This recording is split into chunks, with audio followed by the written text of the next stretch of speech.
السلام علیکم۔ رانا ثناء اللہ صاحب کا ایک پروگرام کے اندر کہنا تھا رات کو کہ پاکستان کی انٹیگریٹی اینڈ سوورینٹی کا ایشو ہے جناب، اس لیے تحریک انصاف کے اوپر پابندی لگانا بہت ضروری ہے۔ سائفر کو لے کر ان کے اوپر پابندی لگائی جا سکتی ہے۔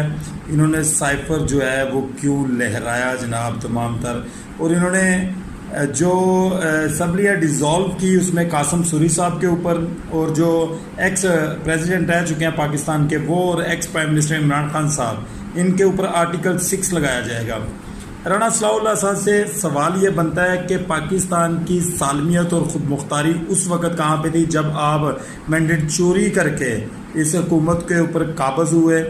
آپ کو جس وقت لوگوں کو گرفتار کیا جا رہا ہے، ان کے بچوں کو اغوا کیا جا رہا ہے، چادر اور چاردواری کا تقدس پامال کیا جا رہا تھا، اس وقت پاکستان کی سالمیت اور خود مختاری کہاں پہ تھی جو آج آپ کو یہ چیزیں یاد آ رہی ہیں؟